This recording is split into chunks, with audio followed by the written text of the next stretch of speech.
ಎಷ್ಟು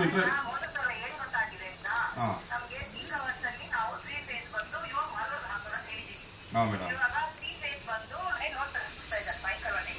ಅದು ಮೇಡಮ್ ಸರಿ ಮೇಡಮ್ ಯಾವ ಟೈಮ್ನಲ್ಲಿ ಆದರೂ ಆ ಟೈಮ್ನಲ್ಲಿ ನಮಗೆ ಕೊಟ್ಟರೆ ನಾನು ರೈತರಿಗೆ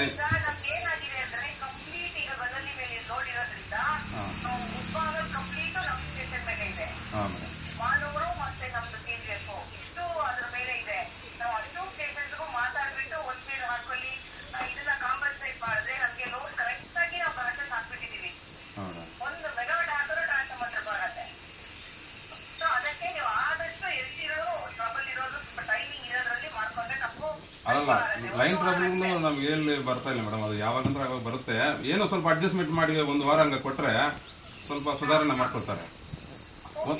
ಒಂದು ವಾರ ತಾನೆ ಮೇಡಮ್ ಅದು ಆಗುವುದು. ಅಷ್ಟು ಒಳಗಡೆ ಏನಾದರೂ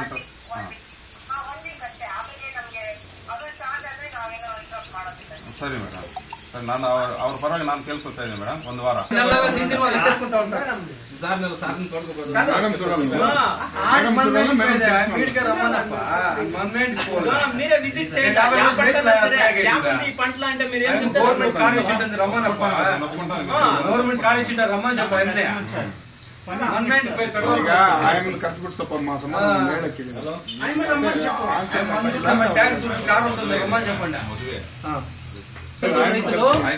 ఈ సమస్యనిందనే ఈ ఊరు పెట్టి సిటీ పోయి చేరుకొని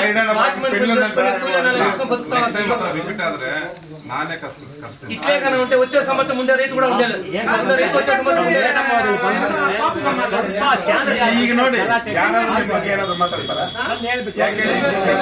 ಕೋಲಾರದಲ್ಲಿ ಸಿಬಿಎಸ್ಇ ಸಿಲೆಬಸ್ನ ಟಾಪ್ ಸ್ಕೂಲ್ ಪಟ್ಟಿಯಲ್ಲಿರುವ ಅರ್ಕಾ ಇಂಟರ್ನ್ಯಾಷನಲ್ ಸ್ಕೂಲ್ನಲ್ಲಿ 2026-27ನೇ ಸಾಲಿನ ನರ್ಸರಿಯಿಂದ 10ನೇ ತರಗತಿಯವರೆಗೆ ದಾಖಲಾತಿಗಳು ಪ್ರಾರಂಭವಾಗಿದೆ.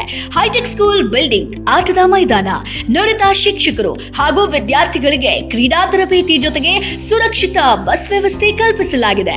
ನಿಮ್ಮ ಮಗುವನ್ನ ದಾಖಲು ಮಾಡೋದಕ್ಕೆ ಹಿಂದೆ ಭೇಟಿ ನೀಡಿ. Arka international school, Maderahalli.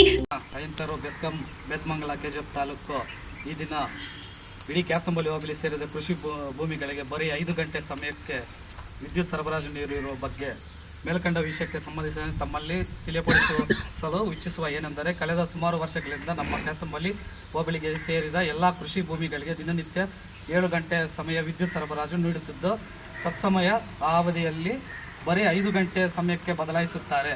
ಈ ಕಾರಣ ನಮ್ಮ ಕೃಷಿ ಕೆಲಸಕ್ಕೆ ಹೆಚ್ಚಿನ ಸಮಸ್ಯೆಗಳು ಉಂಟಾಗಿರುವುದು ನಿಜ ಮತ್ತು ನಮ್ಮ ಕೃಷಿ ಕೆಲಸಗಳಿಗೆ 5 ಗಂಟೆ ನೀರು ಸಾಕಾಗುವುದಿಲ್ಲ. ಬೆಳೆಗಳು ಒಣಗೋಗುವ ಪರಿಸ್ಥಿತಿ ಉಂಟಾಗಿದೆ. ರೈತರೆಲ್ಲರೂ ಸಂಕಷ್ಟಕ್ಕೆ ಒಳಪಟ್ಟಿರುತ್ತಾರೆ.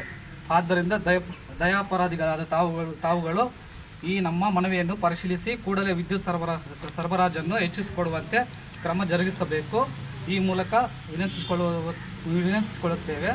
ಈ ನಮ್ಮ ಕೋರಿಕೆಯನ್ನು ನಿರ್ಲಕ್ಷಿಸುವ ಸ್ಥಿತಿಯಲ್ಲಿ ನಾವು ಮತ್ತು ನಮ್ಮ ಸಂಘಟನೆಯ ವತಿಯಿಂದ ತಮ್ಮ ಕಚೇರಿಯ ಮುಂಭಾಗದಲ್ಲಿ ಧರಣಿ ಹೋರಾಟವನ್ನು ಕಾನೂನು ರೀತಿಯಲ್ಲಿ ಹಮ್ಮಿಕೊಳ್ಳುವ ಅವಶ್ಯಕತೆ ಉಂಟಾಗಿರುತ್ತದೆ. ನಮ್ಮ ಕರ್ನಾಟಕ ದಲಿತ ಜನಸೇನೆ ವತಿಯಿಂದ ನಮ್ಮ ಬೆಸ್ಕಾಂ ಅಧಿಕಾರಿಗಳಿಗೆ ಒಂದು ಸೂಚನೆಯನ್ನು ನೀಡ್ತಾ ಇದ್ದೀವಿ. ನಮ್ಮ ಸಂಘಟನೆ ಪರವಾಗಿ ಹಾಗೂ ನಮ್ಮ ಬಂದಿರುವಂಥ ಎಲ್ಲ ಈ ಕ್ಯಾಸಂಬಲಿ ಮಟ್ಟದ ಎಲ್ಲ ರೈತರ ಪರವಾಗಿಯೂ ನಾವು ಒಂದು ಹೋರಾಟವನ್ನು ಮುಂದಿನ ದಿನಗಳಲ್ಲಿ ಕಾನೂನಾತ್ಮಕವಾಗಿ ಹಮ್ಮಿಕೊಳ್ತೇವೆ ಎಂದು ಬೆಸ್ಕಾಂ ఇలాకಗೆ ಒಂದು కరెంట్ పోయినా కూడా ముందుకి అట్లా కరెంటు ఎక్స్టెండ్ చేస్తారు. దీన్ని కట్ చేయకుండా అది ఓవర్లోడ్ అవుతుంది. వాళ్ళు అక్కడ నుంచి డైరెక్షన్ ఇస్తారు. సరే, ఇప్పుడు 2 అవర్లు ఇస్తామండి. దానన్నా ఇయ్యాలి కదండి. అదే అడిగినా నేను. అదే ఇప్పుడు వాళ్ళు కూడా అదే కదా చెప్పింది. 2 అవర్లు ఇయ్యొద్దు అని చెప్పినారు, మెసేజ్ పెట్టినారు. 2 అవర్లు కరెంట్ అని మేము అనుకోవట్లే అడుగుతాము. పైన అట్లయితే వాళ్ళు పిలిపించి మాట్లాడాలి. ఇప్పుడు నైట్ 3 అవర్లు ఎట్లా ఇచ్చేస్తారా? ఇప్పుడు నైట్ మాత్రం 3 అవర్లు కరెంట్ ఇచ్చినారు. ఇప్పుడు నైట్ ఏం ప్రాబ్లం ఉండదా? ఇప్పుడు నైట్ 3 అవర్లు ఇచ్చినారు కదా. అదే నీళ్ళే కదా పొద్దున్నే.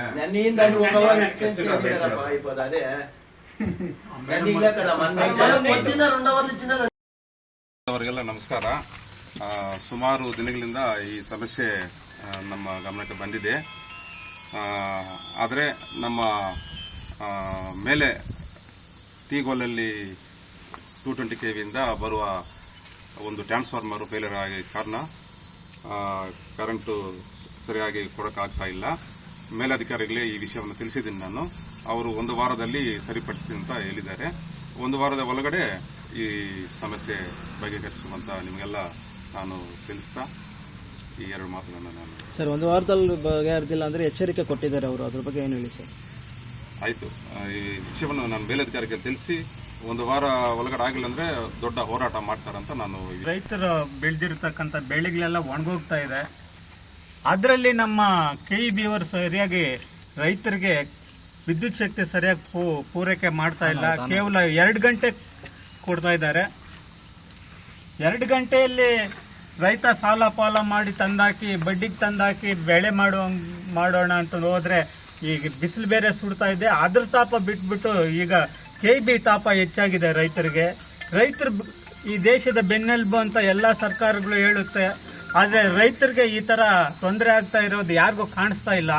ದಯವಿಟ್ಟು ಈ ಕೂಡಲೇ KEB ಇಲಾಖೆಯವರು ರೈತರಿಗೆ ತೊಂದರೆ ಕೊಡದೆ ಸರಿಯಾಗಿ ಸಮರ್ಪಕವಾಗಿ ವಿದ್ಯುತ್ ಶಕ್ತಿಯನ್ನು ಪೂರೈಸಬೇಕಂತ ಈಗ ಮನವಿ ಸರ್. ಕಾಲ IP ಸೆಟ್ ಕರೆಂಟನ್ನು ಕೊಡ್ತಾ ಇದ್ರು. ಇವಾಗ ಕೆಲವು ಕಾರಣಗಳಿಂದ ಒಂದು ಗಂಟೆ ಕಾಲ ಕಡಿತಗೊಳಿಸಿದ್ದಾರೆ. ಅದು ಯಾಕೆ ಅಂತ ಕೇಳಿದ್ರೆ ಇವರು AE ಅವರು ಉಡಾಫೆ ಉತ್ತರ ನೀಡ್ತಾ ಇದ್ದಾರೆ. ಅವ್ರಿಗೆ ಸಮರ್ಪಕವಾಗಿ ಏನು ರೈತರಿಗೆ ಏನಿದೆ ಅಂತ ಅವ್ರಿಗೆ ಕನ್ವಿನ್ಸ್ ಮಾಡ್ತಾ ಇಲ್ಲ. ಅವ್ರಿಗೆ ನಾವು ಕೊಡೋದು ಹೆಂಗೆ, ಇವತ್ತು ಕೊಟ್ಟಿರೋ ಕರೆಂಟನ್ನು ಕಟ್ಟಾಕ್ಬಿಟ್ರೆ ನಾಳೆ ಅವ್ರು ಶಟ್ ಡೌನ್ ಆಗಿರೋ ಕರೆಂಟ್ ಬ್ಯಾಕಪ್ ಮಾಡ್ತಾ ಇಲ್ಲ, ಅದರಲ್ಲೇ ನಿಲ್ಲಿಸ್ಬಿಡ್ತಾ ಇದ್ದಾರೆ. ಆದ್ದರಿಂದ ಅವ್ರು ಕರೆಂಟ್ ಕೊಡೋಕ್ಕೆ ಆಗದೆ ಇರೋ ಕಾರಣ ಬೆಳೆಗಳೆಲ್ಲ ಒಣಗ್ತಾ ಇದೆ. 1 ಅವರ್ ಕಟ್ ಮಾಡೋದಲ್ದಿರ ಇದು ಶಟ್ ಡೌನ್ ಆಗ್ತಾ ಇದಲ್ಲ, ಅಲ್ಲಿ ಕಟ್ ಹಾಕಿ ಬರ್ತಾ ಇದೆ. ಒಂದು 1/2 ಅವರ್ ಕಟ್ ಆಗಿ ಬರುತ್ತಲ್ಲ, ಅದು ಬ್ಯಾಕಪ್ ಮಾಡ್ತಾ ಇಲ್ಲ. ಅದು 1 ಅವರು ಇದೊಂದು 1/2 ಅವರ್ ಹೋದ್ರೂ 1.5 ಅವರ್ ಆಗ್ತು. ಈ ಬಿಸಿಲಿಗೆ 1.5 ಅವರ್ ದಿನ ಕಟ್ಟಾಕ್ಬಿಟ್ರೆ ಅಲ್ಲಿ ಬೆಳೆ ಉತ್ಪಾದನೆ ಆಗ್ತಾ ಇಲ್ಲ. ನಮ್ಮ ಬಿಸಿಲಿಗೆ ಅಲ್ಲಿ ನೀರೇ ಸಾಕಾಗ್ತಾ ಇಲ್ಲ.